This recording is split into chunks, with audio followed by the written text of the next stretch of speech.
Bismillahirrahmanirrahim. نن موږ سره ټاپک د HTML کور اټریبیوټس د دې لپاره چې موږ کور اټریبیوټس ډسکس کوو نو موږ به یو نوی فایل واخلو نوی TXT فایل او دا به زه HTML کور اټریبیوټس او دا به زه HTML فایل ته کنورټ کړم .html فایل به زه اوپن کړم د نوټ پیډ سره او د ټول ناول به موږ څه لیکو بیسک سټرکچر ولیکو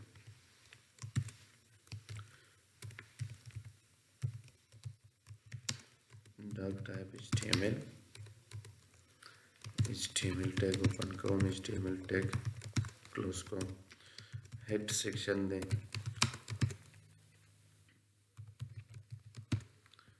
او دغه شان زه یو ټایټل اخلم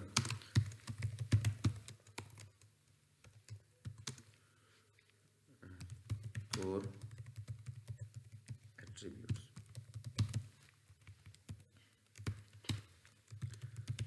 body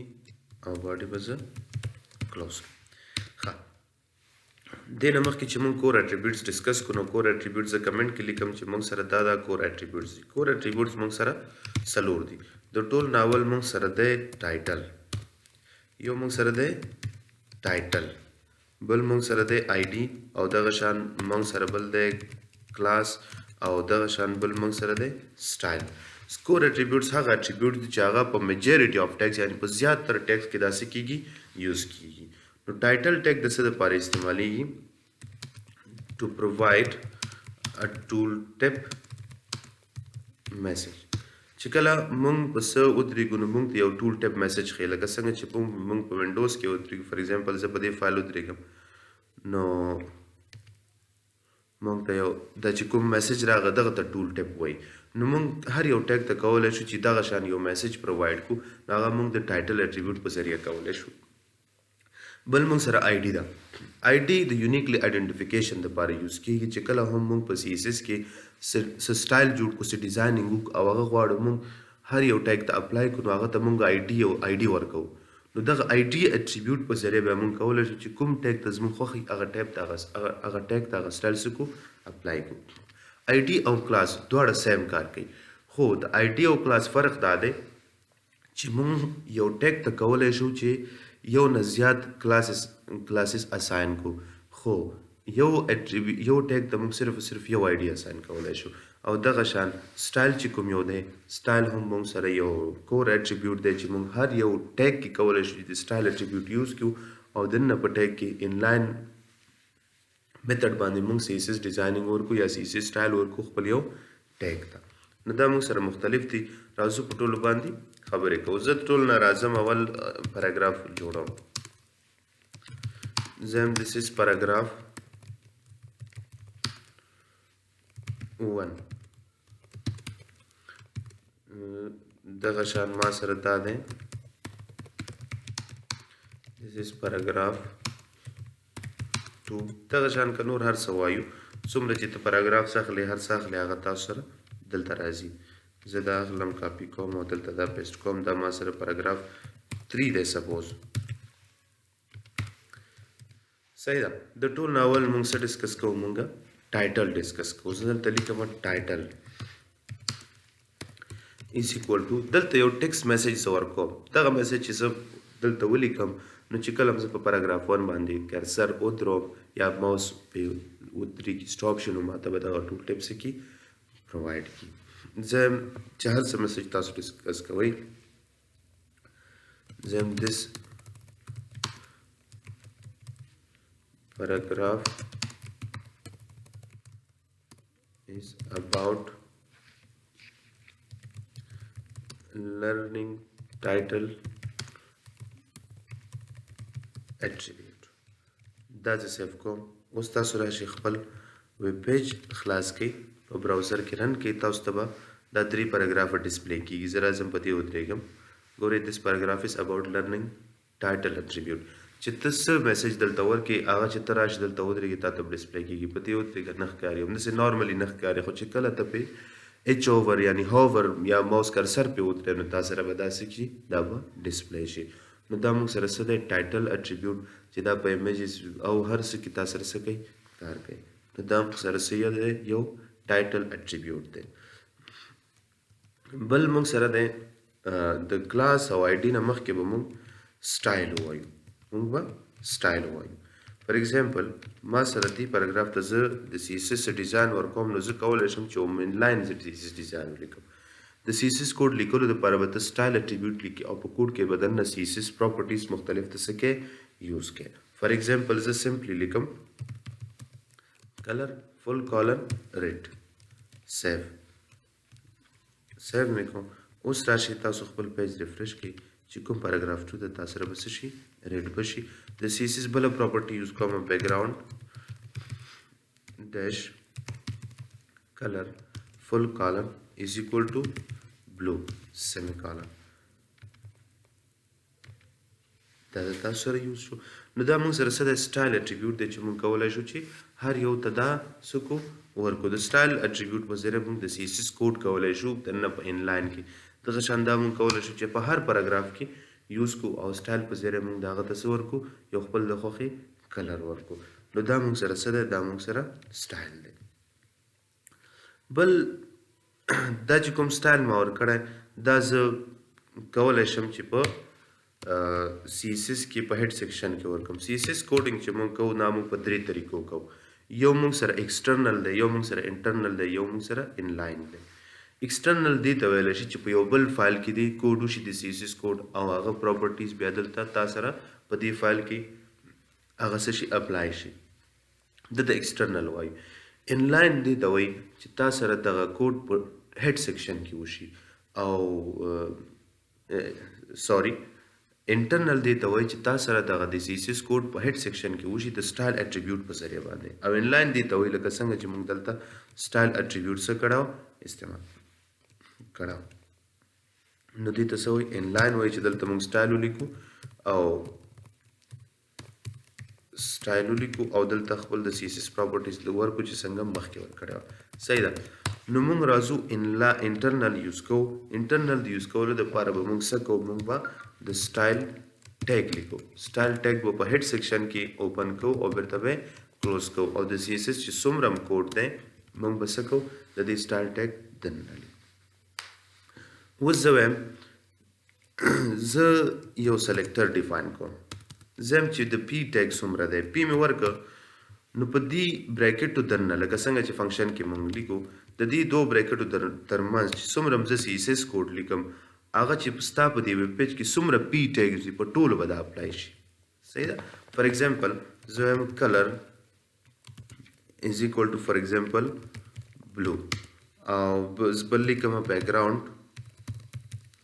dash color is equal to for example زور کوم چې دا دی white اوس چې څومره پی ټیګ دی تا سره دا ټول باندې به تاسو شي اپلای شي سوري زموږ په کوډ کې څه ایرر دی سټایل اټریبیوټ دی سټایل اټریبیوټ بیک ګراوند ډیش کلر ښه موږ سره دلته ایرر دا دی چې موږ دا نه دی کلوز کړی زه به سیف کړم اوس به دا دوباره رن کړو تاسو وګورئ چې څومره پاراګرافز دي دا سره د دې کلر څه شوی بلو شوی خو د بیکګراوند کلر موږ وایټ ویل نو وایټ شوی موږ به دا وایټ کو دا به څه کو بلو کو دلته به زه لیکم بلو چې د لیکلو رنګ سپین شي او د بیکګراوند کلر څه شي بلو شي نو اوس ګورئ تاسو سره څه شو دغه ډیزاین څه شو په ټول پاراګراف باندې څه شو اپلای شو اوس موږ دلته ورکړی پی دا موږ سره څه شی دی دا دې ته موږ وایو سلیکټر اوس دلته ته ایم لیکلی شي ته هر یو ټیګ ته نوم لیکلی شي او دلته د خپلې خوښې د هغې ټیګ مطابق ته ډیزاینینګ کولی شي او تا سره چې په ویب پیج کې څومره د دې په نوم ټیګز وي په ټولو به دا څه شي اپلای شي اوس موږ سره خبره دا ده چې دا پی ما ورکړو چې څومره که تا سره یو سل پاراګراف ټیګ تا یوز کړي په ټولو باندې به دا اپلای کېږي خو که ته غواړې چې نه ستا په خوښه چې کوم یو ته تا اپلای کول غواړې هغه ته دې څه شي اپلای شي موږ به د دې په ځای دا څه کړو موږ به د ده نه یو آی ډي جوړه کړو څه به جوړه کړو آی ډي به جوړه کړي زه درته آی ډي ورکوم نو آی ډي ورکولو لپاره زه یم چې دا ما سره آی ډي 1 ده خو د آی ډي د ډیفاین کولو لپاره به زه د دې نه مخکې څه لیکم هیش سمبل ولیکم. اوس دا بای ډیفالت په هیڅ هم نه اپلای کیږي، په یو هم نه دی اپلای شوی. خو چې اوس راشم زه یم پاراګراف 2 ته ورکوم، دلته راشه سمپلی ولیکه آی ډي از ایکول ټو ډبل کوټ کې دننه ولیکه آی ډي 1. صحیح ده. نو په آی ډي 1 کې چې تا څه ډیفاین کړي تا سره به راشي په دې پاراګراف 2 باندې به څه شي اپلای شي. صحیح ده. اوس ان کیس تا سره یو بل تا فار ایگزامپل تا یو هیډ اچ 1 واغېسته، زه یم چې دا ما سره څه دی هیډینګ دی او دا اچ 1 ته دلته کلوز کړئ. ته چې دا ډیزاین مې دلته ورکړی په دې هم اپلای شي. نو ویری سمپل دلته هم راشه آی ډي چې موږ سره کور اټریبیوټ دی هغه یوز کوو، هغه آی ډي پکې استعمال کړه آی ډي 1 سیف. اوس راشه ریفرش کړه دا سره په هیډینګ ټیګ باندې هم څه شوی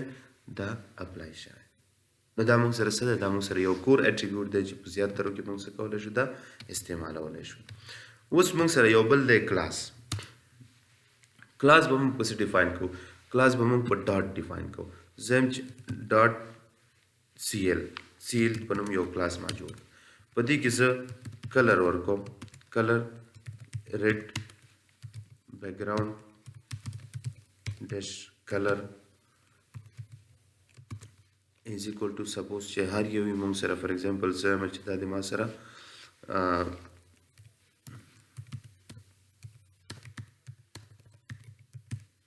بلیک وي. صحیح ده. او دغه شان فانټ ډیش سایز is equal to 44 پکسلز دا ما سیف. اوس راځم چې کوم ځای ستا خوښوي دا ما سیف که بای ډیفالت دا په هیڅ شام نه اپلای کیږي. ته وایې چې په هیډینګ باندې د څه شي اپلای شي. نو سمپلی هیډینګ 1 ته راشه، دلته ما کلاس لیکلی نو موږ خو مخکې آی ډي ویلی یا فار ایگزامپل دلته زه اپلای کوم، موږ ولیکو کلاس اټریبیوټ چې کور اټریبیوټ دی او په دې کې به ته څه ولیکې سی ایل سیف وکړو. اوس راشئ تاسو وګورئ په دې باندې تا سره دا څه شوی اپلای شوی. صحیح ده. نو اوس موږ کولی شو چې په یو ټیکس باندې د یو نه زیات کلاسز هم اپلای کړو. فار ایگزامپل زه وایم چې زه یو بل کلاس هم جوړوم، دا کلاس خو په خپل ځای دا مې سیف کړ، تاسو سره به سایز بیرته نارمل شي. زه راځم یو بل کلاس جوړوم ډاټ سی ایل 1 او دا زه څه کوم اپلای کوم. صحیح ده. زه لیکم فانټ ډیش سایز او د ده سایز دی فار ایگزامپل 46 پکسلز وي. اوس زه غواړم چې دغه پی ته همدا دویم کلاس هم اپلای کوم، نو سپیس به ورکوئ سی ایل 1. نو تاسو سره به د هغه سټایل او د ده سټایل د دواړو سټایلونه به څه شي په دې باندې اپلای شي. ګوره دواړه بیا اپلای شو. نو موږ سره د آی ډي او د کلاس فرق دا دی چې آی ډي موږ کولی شو موږ چې صرف او صرف یو ټیګ ته صرف یو آی ډي ورکو، خو کلاسز موږ کولی شو یو نه زیات کلاسز هم یو ټیګ ته څه کو اپلای کو. نو موږ سره ټایټل آی ډي او کلاس دغه شان سټایل اټریبیوټ چې دا ټول موږ سره څه دي دا موږ سره د HTML کور اټریبیوټ دي چې موږ کولی شو چې دا په هر ځای کې څه کو یوز کو. دغه شان زه به دلته یو سټایل هم یوز کوم، سټایل زه لیکم ډبل کوټ کې او زه لیکم کلر is equal to blue for example دا مې ورکړه. تاسو وګورئ سیو کړئ نو تاسو سره به د دې څه شي کلر بلو شي. نو دا ما سره سټایل ټایټل آی ډي او کلاس اټریبیوټ دي چې ټول ته موږ څه وایو، ټول ته موږ HTML کور اټریبیوټس وایو. ښه دغه شان موږ سره یو بل ټاپک دی. سپوز موږ یو ایمیج راولو یو ټیبل ته، زه یو ټیبل جوړوم او په هغه کې څه راولم یو ایمیج راولم. زه به دلته بي آر ولیکم، بیا به ایچ آر ولیکم او بیا به بي آر ولیکم. دلته به زه ولیکم ما سره ټیبل او ټیبل به ما سره څه شي کلوز شي.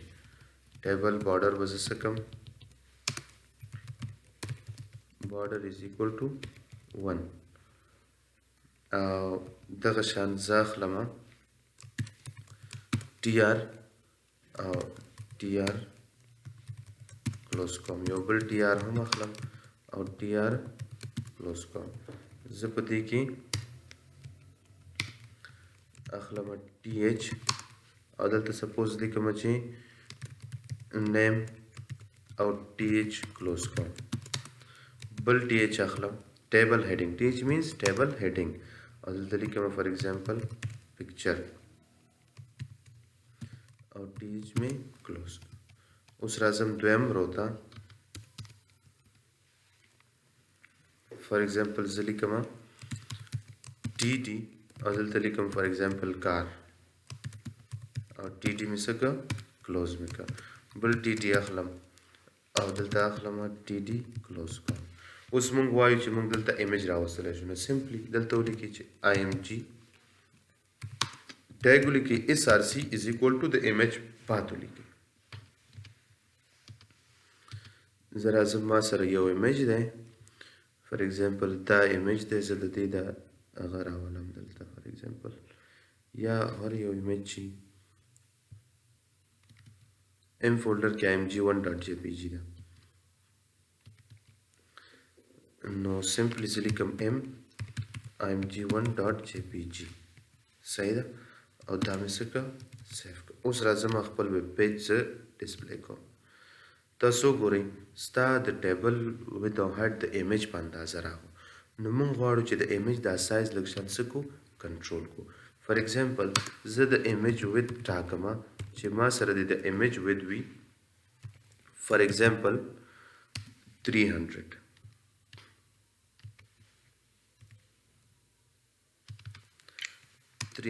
او هایټ دی وي هم 300. دا دوه اټریبیوټس ما ورکړه سیف مې کو او زه خپل دا ویب پیج څه کوم ډسپلی کوم. تاسو ګورئ چې د دې دا سایز څه شو دومره شو. اوس سپوز زه وایم چې د ټي ډي ته هم زه وید او هایټ ورکوم صحیح ده. فار ایگزامپل زه د ټي ډي ته وید ورکوم فار ایگزامپل زه دې ته ورکوم 400 او هایټ ورکوم از اکول ټو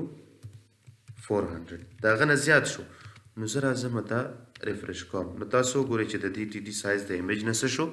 زیات شو. خو که ان کیس زه وایم چې د ود او هایټ د 200 وي د ایمیج د سایز نه کم وي نو په کار ده چې ایمیج هم ورسره وړوکی شي صحیح ده. خو ګورو چې ایمیج وړوکی کېږي نه ایمیج نه وړوکی کېږي ولې چې د هغه د کانټینټس مطابق ده. زموږ سره چې کوم چایلډ اټریبیوټ دی په دې کیس کې هغه پرایورټي زیاته ده. اوس فار ایگزامپل د ده چې 300 د نوم 300 پاتې شو. اوس که د هغې هر څومره خو چې د دې څومره د ده پرایورټي موږ سره څه ده زیاته ده صحیح ده. بل د ټیبل په اړه که موږ ووایو د ټیبل یو بل ټیګ موږ یوز کوو موږ سره دی کیپشن. کیپشن زه یم چې سټوډنټ ټیبل کیپشن مې ورکو نو زه راځم خپل دا ټیبل ریفرش کوم نو تاسو وګورئ د ټیبل یو نیم واخیسته نو دا کولی شو چې موږ د په کیپشن باندې څه کو ډسپلی کو. نو کیپشن د ده یو ټیګ دی چې دننه په ټیبل ټیګ کې به دننه از چایلډ ټیګ یوز کېږي او دا به څه کوي ټیبل ته به یو نوم ورکوي. دغه شان که زه ورکړم بیجي کلر از اکول ټو فار ایگزامپل زه ورکړم پینک کلر دی وي. اوس راشئ تاسو ډسپلی کې خپل ویب پیج او ریفرش کې تاسو را ګورئ دا بیجي کلر یې مو واخیسته او تاسو نیم هم ورته ورکړه. نو دا اوس تاسو HTML کور اټریبیوټس او ورسره د ټیبل کیپشن فکر کوم پاتې و او ورسره دغه شان ایمیج چې څنګه راځي کوم یو پرایورټي زیاته ده موږ دا کولی شو داسې په دې ترتیب څه کړو مینیج کړو. ستاسو توجه نه مننه کامیاب اوسئ.